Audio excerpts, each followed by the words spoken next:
ஓம் ஸ்ரீ குருபியோ நமக. ஓம் ஸ்ரீ மகா பெரியவா சரணம். வரும் ஆகஸ்ட் 3ஆம் தேதி திங்கட்கிழமை ஆடிப்பெருக்கு.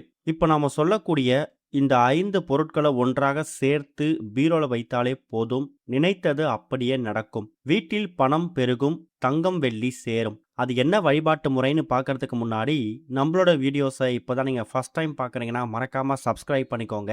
தொடர்ந்து இது மாதிரி அப்டேட் தெரிஞ்சுக்கிறதுக்கு பக்கத்தில் நோட்டிஃபிகேஷன் பெல்லை கிளிக் பண்ணி ஆல் அப்படிங்கிற செலக்ட் பண்ணிக்கோங்க.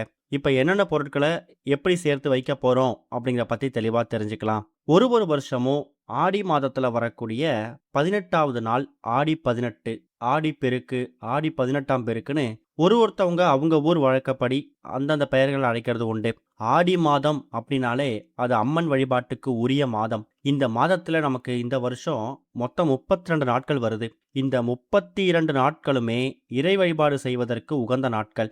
இந்த நாள் அந்த நாள்னு பிரிச்சு பார்க்காம எல்லா நாட்களும் ரொம்ப ரொம்ப சக்தி வாய்ந்த நாட்கள். அதுலயும் ஆடி வெள்ளி, ஆடி செவ்வாய், ஆடி அமாவாசை, ஆடி கிருத்திகை, இது மாதிரி ஆடி மாதத்துக்குனே உரிய சிறப்புகள் உரிய பல நாட்கள் வருது. அதுல முக்கியமான நாள் தான் ஆடி பெருக்கு. தண்ணீர் வழிபாட்டுக்கு, அதாவது நாம வாழ்வதற்கு ஆதாரமாக இருக்கக்கூடிய முக்கியமான ஒரு மூலப்பொருள் தண்ணீர். அந்த தண்ணீருக்கு நன்றி செலுத்தக்கூடிய நாள் இந்த ஒரு ஆடிப்பெருக்கு. காவிரி தாயை வரவேற்கக்கூடிய விவசாயிகள் கொண்டாடக்கூடிய உன்னதமான ஒரு நாள். டெல்டா பகுதியில் இருக்கக்கூடிய மக்கள், குறிப்பா திருச்சி தஞ்சை பகுதியில் இருக்கக்கூடிய மக்கள் காவிரி தாயை வரவேற்பாங்க. காவிரி ஆற்றங்கரைக்கு போயிட்டு அங்க ஆற்றங்கரையில மணல் பிடித்து அந்த மணலை உருவமா பாவித்து காவிரி தாயை வணங்குவாங்க. எலுமிச்சை சாதம், புளி சாதம் மாதிரியான கலவை சாதங்கள் தயார் செய்து நைவேத்தியமாக படைக்கிறது விசேஷம்தான். அந்த நேரத்துல சுமங்கலி பெண்கள் அவங்களுடைய தாலி கயிறை மாத்திப்பாங்க. ஆடி பெருக்கு தினத்துல நம்ம என்ன விஷயங்கள் சொல்றோமோ அது பன்மடங்கு பெருகும். என்ன விஷயங்கள் செய்யறோமோ அது பெருகிக்கிட்டே போகும். பொதுவா ஆடி மாதத்தை சுப காரியங்கள் நடத்துவதற்கு பயன்படுத்த மாட்டாங்க. ஆனா அதுக்கு இந்த ஆடி பெருக்கு மட்டும் ஒரு விதிவிலக்கு. வீட்டுல சுபகாரியங்கள் விஷயத்துக்கான பேச்சு ஆரம்பிக்கிறது, வண்டி வாகனங்கள் வாங்கிறது, வீட்டுக்கு தேவையான பொருட்கள் வாங்குறது, திருமணத்துக்கு உடை எடுக்கிறது, இது மாதிரி விஷயங்களை ஆடிப்பெருக்கு அன்னைக்கு பண்ணலாம். ஆடிப்பெருக்கு அன்னைக்கு நீங்க என்ன விதமான இறை வழிபாடு செய்தாலும் மற்ற மாதத்துல கிடைக்கக்கூடிய பலன்களை விட இன்று ஒரு நாள் கொஞ்சம் கூடுதலாக கிடைக்கும். இன்னொரு பக்கம் ஆடி மாதம் இந்த ஒரு ஆடிப்பெருக்கு நமக்கு இந்த வருஷம் சிவபெருமானுக்கு உகந்த உத்திரட்டாதி நட்சத்திரத்துல வருது. கண்டிப்பான முறையில சிவ வழிபாடு செய்யணும். எல்லோராலையும் நீர்நிலைகளுக்கு போயிட்டு காவிரி தாயை வழிபடுற மாதிரி வழிபாடு செய்ய முடியாது. அப்படிப்பட்டவங்க இப்ப நவீன காலத்துக்கு ஏத்த மாதிரி அவங்க வீட்டில் இருக்கக்கூடிய வாட்டர் பம்ப், அடிப்பம்ப், ஆரோ பியூரிஃபையர், இது மாதிரி விஷயங்களுக்கு பூஜை செய்து கையிலையும் கழுத்துலையும் மஞ்சள் கலந்த நோன்பு கயிறை கட்டிப்பாங்க. தாலிச்சரடு மாத்துறது மூலயமா கணவருடைய ஆயுள் அதிகரிக்கும், மாங்கல்ய பலம் கூடும். திருமணமாகாத பெண்கள் கழுத்துல நோன்பு கயிறு கட்டிக்கிறது மூலயமா அவங்க எதிர்பார்க்கக்கூடிய வரன் கிடைக்குமா. இப்படி ஆடி மாதத்துக்குரிய மகிமைகளை நம்ம சொல்லிக்கிட்டே போகலாம். இந்த தெய்வம் அந்த தெய்வம் அப்படின்னு இல்லாம எல்லா தெய்வங்களையும் பொதுவாக வணங்குவதற்கு அற்புதமான ஒரு நாள் இந்த ஒரு ஆடிப்பெருக்கு.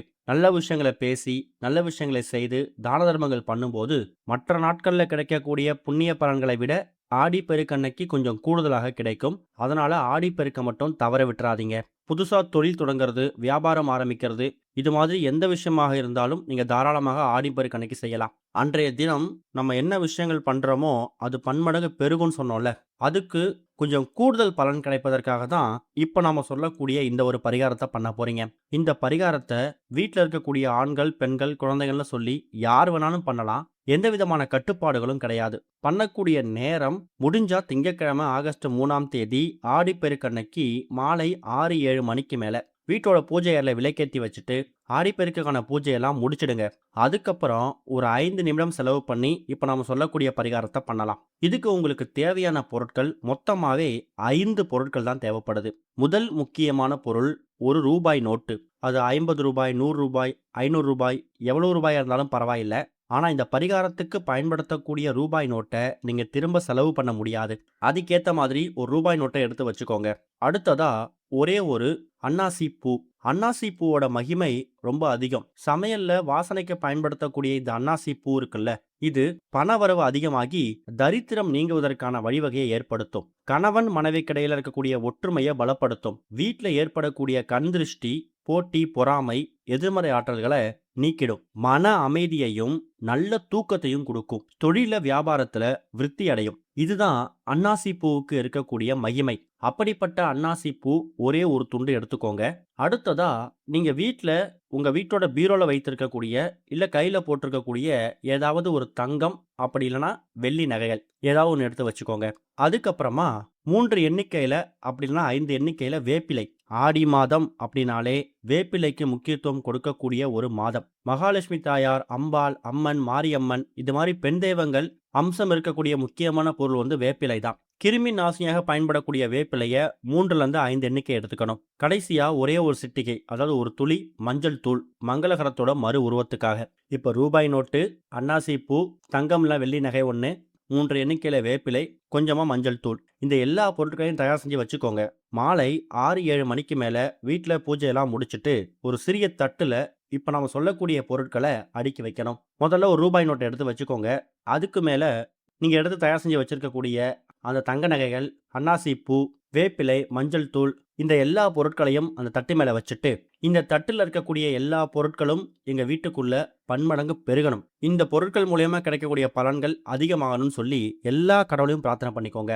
நீங்க தங்கம் வெள்ளி வச்சிருக்கீங்கள, அன்றைய தினம் இந்த தங்கம் வெள்ளியை வைத்து நீங்க பூஜை பண்ணும்போது ஆடிப்பெருக்கன்னைக்கு எதை செய்தாலும் அது பன்மடங்கு பெருகும்னு சொன்னோம்ல, அதனால உங்க வீட்டுக்குள்ள தங்கம் வெள்ளியோட புழக்கம் அதிகமாகும். அடகு வைத்த நகைகளை மீட்க முடியும். நிறைய பேருக்கு காசு பணம் அதிகமா இருந்தாலும் வீட்டுல நகை தங்காது. அவங்களுக்கு வந்து சொர்ண தோஷம் இருக்கலாம். அப்படி சொர்ண தோஷம் நீங்குவதற்கான வழிவகையை இந்த வழிபாடு ஏற்படுத்தும். இந்த எல்லா பொருட்களையும் வச்சு பூஜை பண்ணிட்டு அதுக்கப்புறம் ஒரு அரை மணி நேரம் கழித்து ஒரு சிறிய கவர்லையோ இல்லை ஒரு துணி எடுத்து இந்த எல்லா பொருட்களையும் மூட்டையாக கட்டி உங்கள் வீட்டோட பீரோல வைக்கணும். ஏற்கனவே பீரோல இருக்க நகை எடுக்கும்போது நீங்கள் தாராளமாக பீரோல வச்சுக்கலாம். ஒருவேளை கையில் போட்டிருந்த நகையை எடுத்து நீங்கள் போடுறீங்கன்னா அது எப்படி பீரோல அப்படியே வைக்க முடியும், திரும்ப கையில் போட்டுக்கணுங்கிற கேள்வி வரும். அப்படிப்பட்டவங்க கவலைப்பட வேணாம். ஆடிப்பெருக்கு ஒரு நாளைக்கு மட்டும் அந்த எல்லா பொருட்களோடு சேர்த்து அந்த தங்க நகை இருக்க மாதிரி பார்த்துக்கோங்க. மறுநாள் ஆகஸ்ட் 4ஆம் தேதி அந்த பொருட்களை நகையை மட்டும் எடுத்து நீங்கள் கையில் போட்டுக்கலாம். ஆடிப்பெருக்கு ஒரு நாள் மட்டும் சாஸ்திரத்துக்கு இந்த எல்லா பொருட்களும் கலந்ததோட தங்கம் மற்றும் வெள்ளி நகை இருக்கட்டும். வெள்ளி மற்றும் செவ்வாய்க்கிழமைகளில் தூப தீபம் போடுங்க. ரூபாய் நோட்டை மட்டும் எடுத்து செலவு பண்ணாதீங்க. எந்த ஒரு பரிகாரமாக இருந்தாலும் அதுக்கு தாந்திரிக பொருள் ரொம்ப முக்கியம். இப்போ நம்ம பயன்படுத்திருக்கக்கூடிய இந்த எல்லா பொருட்களுமே தாந்திரிக பொருட்கள் தான். இதோட மகிமை 10 மடங்கு அதிகமாகும் போது வீட்டில் சேரக்கூடிய பணம் பன்மடங்கு பெருகும். தங்கம் மற்றும் வெள்ளி நகைகள் குவியும். அடகு வைத்த நகைகளை மீட்க முடியும். ஒரு குண்டுமணி தங்கம் கூட வாங்க முடியல அப்படிங்கிறவங்களுக்கு தங்கம் வாங்குவதற்கான யோகம் தேடி வரும். மன அமைதி, குடும்ப ஒற்றுமை, கண்திஷ்டி நீங்கி வீட்டில் வந்து நேர்மறை ஆற்றல் அதிகரிக்கிறது. இது மாதிரி எல்லா விஷயங்களும் நடக்கும். 3 மாதத்துக்கு ஒரு முறை மட்டும் ஏதாவது வளர்பிறை நாளில் அந்த ரூபாய் நோட்டை மட்டும் எடுத்து சுவாமி உண்டியலில் போட்டுட்டு மீதி பொருட்களை தண்ணியில் விட்டுட்டு மறுபடியும் தயார் செஞ்சு வச்சுக்கோங்க. அதோட ஆரம்பம் ஆடிப்பெருக்கு தினமாக இருக்கட்டும். திங்கட்கிழமை ஆகஸ்ட் 3ஆம் தேதி 7:30 ராகு காலம் 10:12 யமகண்டம் இருக்கு.